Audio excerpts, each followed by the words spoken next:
everyone, this is Mark Horney, Director of Executive MBA Career Management at Columbia Business School. The program you're about to watch focuses on the important components of an effective experience level resume formatted for the U.S. job marketplace. What you see on the screen here, now it's probably similar to most resumes that you've seen or used so far in your career, in the business world at least, in that it's a standard reverse chronological format. It has 5 basic sections and you see them here. There's the name block at the top. That's followed by a summary, or sometimes it's called a profile, followed by the experience section, because experience always comes before education at the experienced level, then the education section, and finally the additional information section. And so here are the general guidelines. First, your experiences in schools are listed in reverse chronological order, starting with the most recent. So you see here Apex Consulting, 2002 to the present, and it follows with prior jobs. And similarly in education, Columbia Business School, which is the current experience, is listed first and goes on back. The dates are noted in full years, not months and years, and they can either appear along the left-hand column or as they appear here, flush right, on the same line as the employer name or the school name.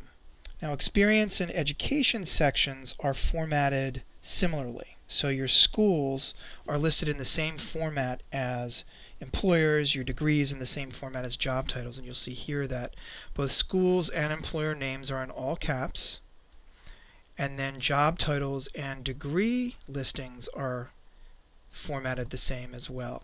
Here we've just got the acronyms, so it's all caps for the MBA, but if that were spelled out, you would use lowercase letters. Geographic locations are listed immediately following your employer name.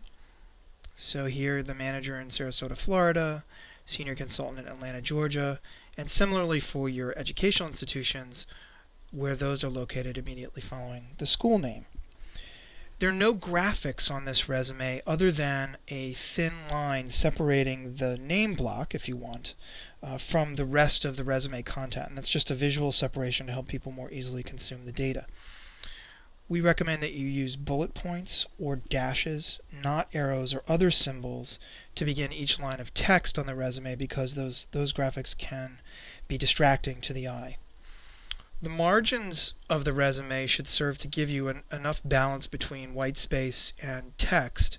We recommend ideally not less than about 3/4 of an inch all the way around, but some of you may have to play with that depending on how much information you have on the resume itself.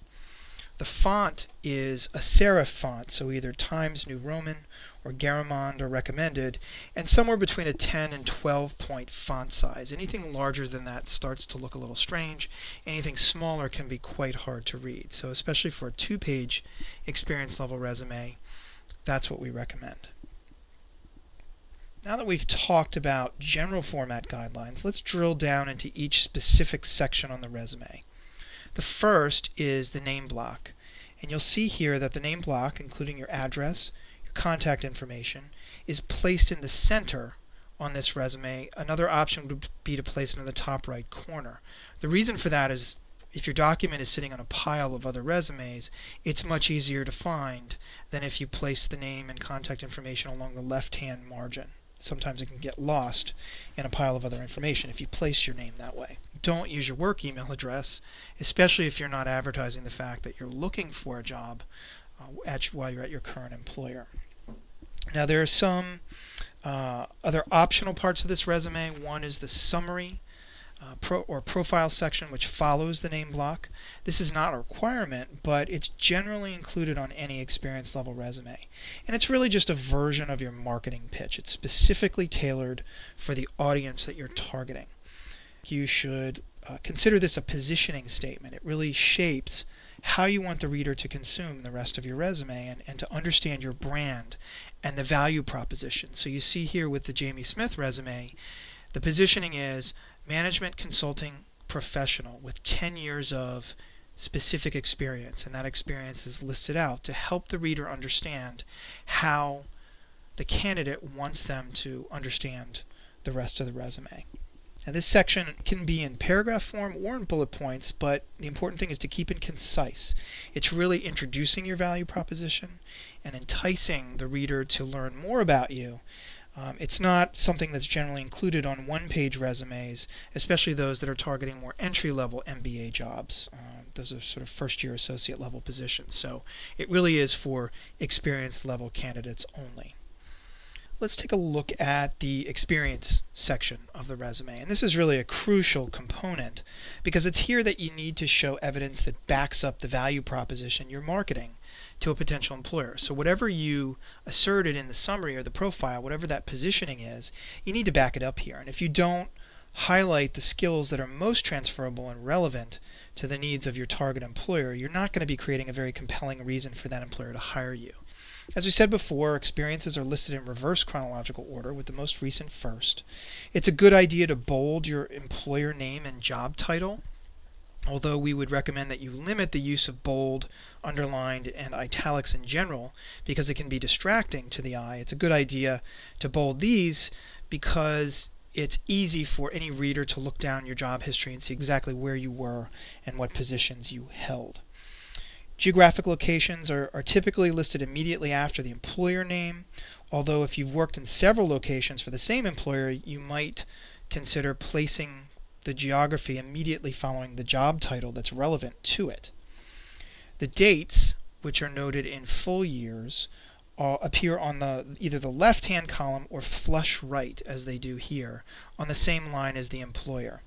And for those of you who have had several positions, again, within the same employer, you might want to have an overall date range and then specific smaller date ranges that apply to each individual position that you held within the company. Just makes it easier for someone to follow your progression. Some recommended best practices are you really want to convey key responsibilities and accomplishments that are relevant to your intended target audience, rather than simply listing the job description. So we recommend that you avoid using language such as responsibilities included and other passive language like that. You really want to use action verbs and target appropriate words so that hiring managers don't have to guess about your experience and qualifications. An example here is there's a brief description provided after the manager role for Apex Consulting, and it says managed full lifecycle business transformation projects. That's very active, as opposed to responsibilities included business transformation projects. It's also important to try and quantify your results whenever possible. So things like where you increased revenues, or if you saved money for your company, or even if it's a qualitative result, it's very crucial to express that, because most readers, most hiring managers are going to be looking for evidence of your skills as they manifest in results that you achieve. So an example here on this resume is that Jamie managed development of business case for the redesign of standardization of all business processes and technology for a $3 billion manufacturing company. Business case identified over $300 million in potential savings in 5 years. That's very specific, and it gives the reader a sense of exactly what Jamie's accomplished in that role. It's also a good idea to list your bullets in order of relevance to the job that you're currently targeting, and really try and limit your use of bullets.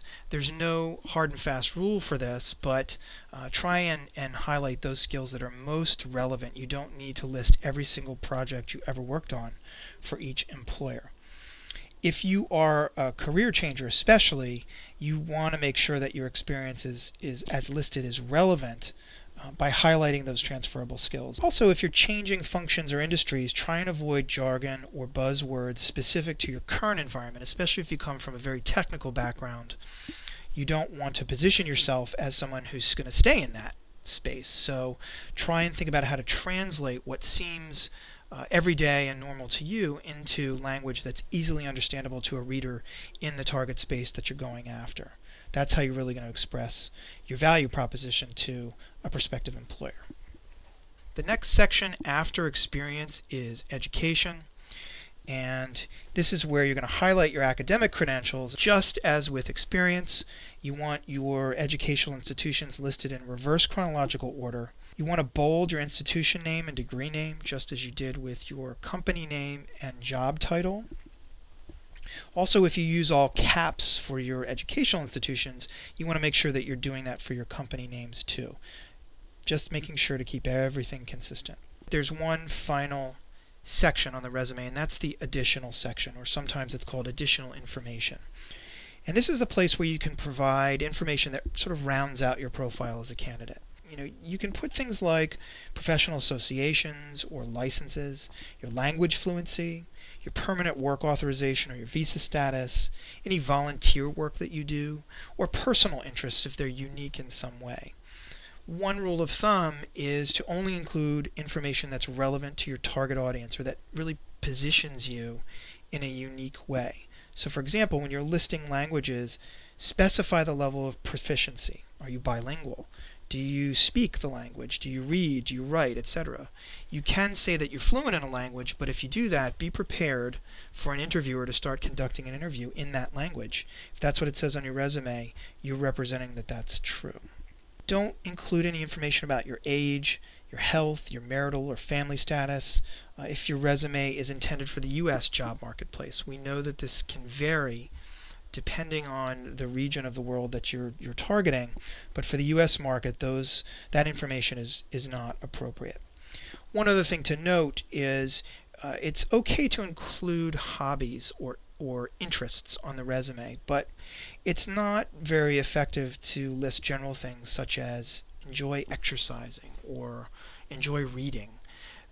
That's great, but it doesn't really tell the reader that much about you. So if you want to talk about exercising, talk about how you completed a marathon. So for example here, completed the 2006 New York City Marathon. Or if you like to eat, what kind of cuisine do you like to eat? Or if you read, what kind of literature or reading do you do? That's going to give a potential interviewer or a networking contact something to hold on to that may help them to identify with you and can serve as a good icebreaker in any kind of an interaction that you have with them. So that's the additional information section. Just a couple of reminders as we finish up here. What I've just reviewed, as I said, are the format guidelines for experience level resumes in the U.S. job marketplace. Now obviously there are differences depending on which region of the world you're searching in, and things that may be appropriate in an Asian or a European context will be less standard in the U.S. So it's important for you to get familiar with your target marketplace. Similarly, if you're conducting a job search within your current industry, you might actually use a slightly different format that's more appropriate to the norms of that space, and that's okay. Another really important reminder here is not to obsess too much about your resume. Most of us in the business world spend way too much time on the resume and not enough time making sure that we're clear on our career targets and that we have an effective pitch to position ourselves for those targets. So if you haven't done that pre-work of targeting and pitch, it's generally pointless to focus on the resume because you'll end up with a document that doesn't really position you well for anything, and that's not going to meet your needs. It's not going to set a good brand context for you in the marketplace.